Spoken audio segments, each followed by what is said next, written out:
Je suis fier d'être à la tête d'un grand mouvement populaire qui s'emploie à rendre à la France son honneur et sa grandeur. Les cosmopolites ne pourront pas arrêter ce grand mouvement. La force du peuple français les obligera à reculer.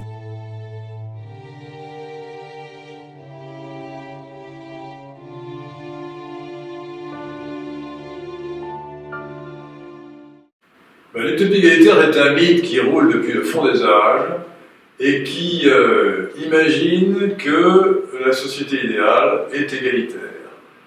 Ce qui est difficile à concevoir et ce qui est conçu par les penseurs de l'utopie comme Campanella, comme Thomas More et beaucoup d'autres, de deux manières différentes.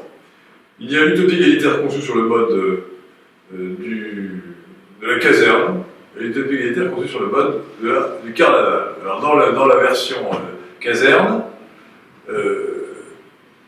la hiérarchie est stricte, c'est une société communiste, comme dans l'utopie de Thomas More. Et en fait, l'égalité vient de ce qu'il n'y a pas de propriété privée et que personne n'a de titre héréditaire. La société est entièrement collectiviste. D'une certaine manière, on peut dire que l'égalité vient de ce que chacun n'est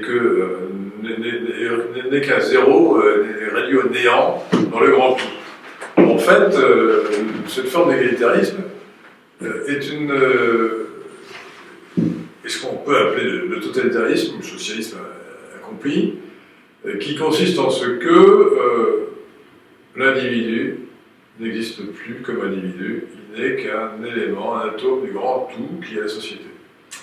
L'autre vision ou version de l'utopie égalitaire, c'est le carnaval.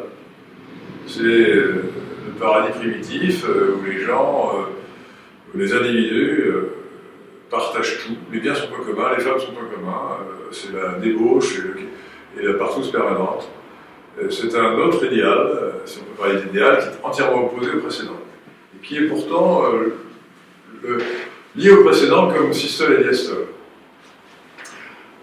Donc, l'utopie égalitaire, je le dis, il existe depuis très longtemps. On la trouve dans les mouvements gnostiques au 1er siècle de l'ère chrétienne.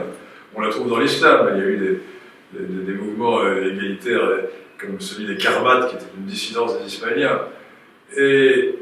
Mais cette utopie égalitaire, à part quelques épisodes assez marginaux, comme les Taborites en Bohême au XVe siècle ou les Anabaptistes de Münster au XVIe siècle, n'a pas eu beaucoup d'importance. Elle en a eu à partir de ce que Paul Hazard appelle la crise de la conscience européenne. Dans un livre fameux et majeur, la crise de la conscience européenne, qu'il a daté des années 1680-1715. Et en fait, le clivage droite-gauche n'existe que depuis cette époque. Parce que qu'est-ce que la gauche? La gauche, c'est l'expression idéologique de l'utopie égalitaire. Et bien que les termes de gauche et de droite n'aient été gravés dans le marbre qu'en 1789, lors de la querelle sur le veto à l'Assemblée nationale, les gens de gauche mettant à gauche du président de l'Assemblée parce qu'il était contre le veto, les gens de droite se mettant à droite du président de l'Assemblée parce qu'il était pour le veto du roi, à inscrire dans la Constitution. Eh bien, en fait, ce clivage droite-gauche existe depuis cette période de 1680-1715, disons depuis 1715. Comme le dit Paul Hazard, avant 1680, les Européens pensaient comme Bossuet, après 1715, ils pensaient comme Voltaire. Depuis cette époque, le clivage droite-gauche oppose d'un côté les tenants de l'utopie égalitaire, sous des formes évidemment idéologiques, variées, et de l'autre, tous ceux qui sont opposés à l'utopie égalitaire, c'est-à-dire à la gauche. Donc la droite se définit négativement par rapport à la gauche. La droite est plurielle par essence, alors que la gauche est unitaire par essence, malgré sa dualité. Car il y a effectivement de gauche, il y a la gauche cosmopolite et la gauche collectiviste. Jusqu'à une date récente, c'est très nettement le collectivisme qui a emporté la gauche, collectivisme qui aboutit, qui prend la forme du socialisme et du communisme. et de l'étatisme. Alors, nous sommes encore, évidemment, dans une France où 57% ou 56% des dépenses publiques du PIB est absorbé par les dépenses publiques de l'État. Nous sommes effectivement dans une société qui est très marquée par le socialisme. Pour autant, dans le domaine des idées, c'est aujourd'hui le cosmopolitisme qui a pris le pas sur le collectivisme, et cela depuis, disons, mai 68. C'est mai 68 qui a marqué la césure, le basculement d'un mode d'expression de la gauche à un autre mode d'expression.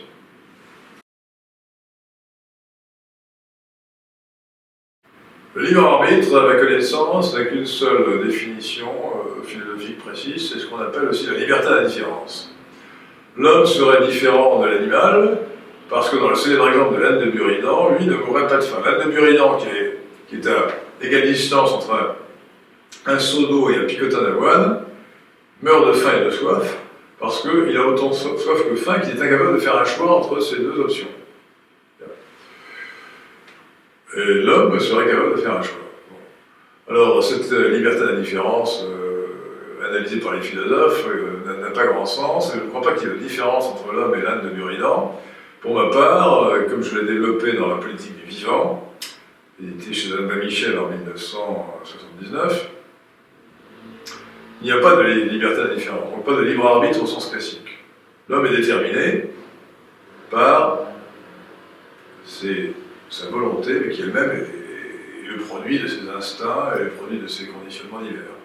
Et de l'intégration qui se fait au sein de ce qu'on appelle la volonté entre toutes ces forces contradictoires. Quand les gens disent on est libre parce qu'on fait ce qu'on veut, Schopenhauer, dans son fondement de la morale, un beau jeu de répondre, oui, mais pourquoi veut-on ce que l'on veut? Donc le libre arbitre est une illusion. Certes, je peux décider de lever le bras droit ou de lever le bras gauche, mais puis-je décider de vouloir autre chose que je veux? Ça n'a pas de sens. Donc il y a pour moi, et je suis en cela tout simplement le disciple de Schopenhauer, de Kant et de la plupart des philosophes, il y a un déterminisme complet de la nature et donc de l'homme. On peut réintroduire le libre arbitre en imaginant qu'il réside dans le principe d'incertitude de Heisenberg, dans le fait que les particules élémentaires sont indéterminées. Ça me paraît une drôle d'hypothèse, je n'y crois pas un seul instant, tout cela me paraît peu sérieux. Donc je pense que la liberté existe, et qu'elle est d'ordre transcendantal, et qu'il faut se référer aux interprétations de Platon d'abord, dans le mythe d'Air le Pamphilien, dans l'interprétation de Kant ou de Schopenhauer, c'est-à-dire que notre liberté est d'ordre nouménal, et non pas phénoménal. Nous sommes autre chose que la matière, et notre liberté est en quelque sorte orthogonale à la matière, au monde empirique dans lequel nous vivons.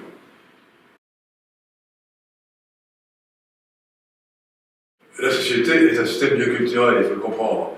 Il faut rejeter le dualisme, le double dualisme, celui du cosmopolitisme, de l'égalitarisme en général, qui suppose que les conditions culturelles sont indépendantes et autonomes du fond génétique.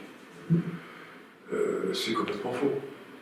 Une société, certes, est influencée par toutes ces relations culturelles, tous les événements culturels qui la traversent aussi, mais les hommes agissent en fonction de ce qu'ils sont et ce qu'ils sont, et dépendant et reflètent leur fond génétique personnel, leur génotype. Donc si on imagine l'opération Asmodée, c'est-à-dire si on imagine que le diable Asmodée remplace dans tous les berceaux de France, de Navarre, tous les individus tous les individus qui naissent, tous les enfants à la naissance par des enfants venus d'ailleurs, par exemple du Congo, eh bien, certes, ces enfants seraient élevés dans des familles françaises et recevraient une culture entièrement française, et pourtant, une génération après, la France aurait complètement changé. Voilà. Parce que la France est un pays de race caucasoïde, non pas un pays de race congoïde, ça fait partie de son identité. Au-delà de la race stricto sensu, c'est tout le fond génétique qui détermine l'identité d'un peuple en première instance, mais qui interagit avec les phénomènes culturels.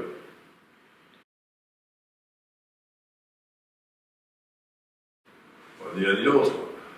La culture est en partie le produit de l'intelligence, bien sûr, mais pas seulement de l'intelligence, il y a beaucoup d'autres choses. L'intelligence intervient énormément dans la distinction du vrai et du faux, et pas tellement dans la distinction du beau et du laid ou du bien et du mal. Donc l'intelligence n'est qu'une petite chose à la surface de nous-mêmes, comme disait, je crois, Barès. Il exagère peut-être un peu, mais ce n'est pas l'intelligence qui détermine toute la culture. Elle est un instrument au service du développement culturel. Voilà. Quant aux tests de QI, aux épreuves de QI, devrais-je dire en français, eh bien, ils sont une mesure sans doute imparfaite de l'intelligence. Je ne crois pas qu'ils mesurent l'intelligence profonde des hommes, mais ils mesurent au moins leur capacité d'intelligence réactive.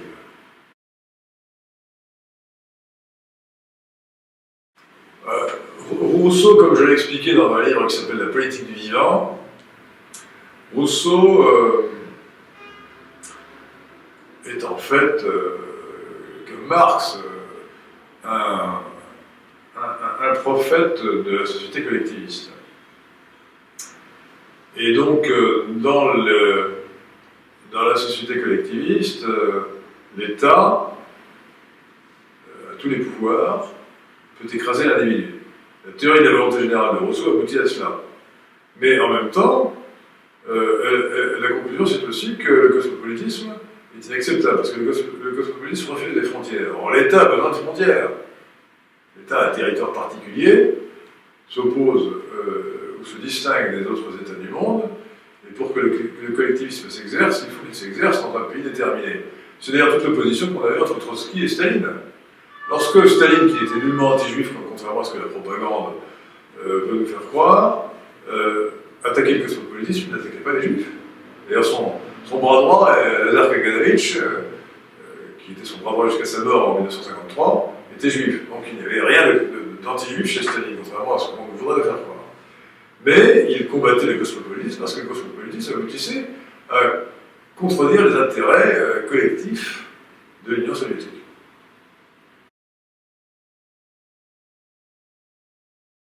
Alors l'élitisme me paraît une formule critiquable parce qu'elle suppose que les élites tournent le dos au peuple. Moi je suis pour une société idéalement nationale. Et la nation n'est bonne que lorsque les élites sont au diapason du peuple, lorsqu'il y a un écho entre les élites et le peuple. C'est tout le secret de la grandeur, si vous voulez. Mais n'oublions pas que la grandeur de la France a été faite par une société d'ordre où la noblesse joue un rôle considérable. Je pense que la décadence de la France est en grande partie la conséquence de la destruction de sa noblesse. C'est la noblesse qui a fait la grandeur de la France jusqu'en 1789 et qui a contribué pour partie à la faire ensuite. Donc effectivement, aujourd'hui, la question est de savoir comment reconstituer des élites dans une société démocratique. Je pense qu'il faut, tout en respectant l'égalité civique, qui est un principe intangible de la nation depuis maintenant 2 siècles, et j'y suis attaché, faire en sorte qu'on distingue les ordres, qu'on distingue mieux les talents, qu'on ne galvaude pas ce qui doit être considéré comme remarquable. La Légion d'honneur est une excellente invention de Napoléon, qui d'ailleurs n'était que la reprise des anciennes décorations de l'Ancien Régime, l'ordre du Saint-Esprit. Et je crois que la Légion d'honneur doit être mieux utilisée, réservée à des gens qui la méritent vraiment, non pas à distribuer à n'importe qui pour des raisons tout à fait discutables, et qu'elle devrait permettre de mieux caractériser l'élite de la nation. Je vous invite à mettre un pouce bleu sur cette vidéo et à vous abonner à ma chaîne si ce n'est pas encore fait. Je compte sur vous.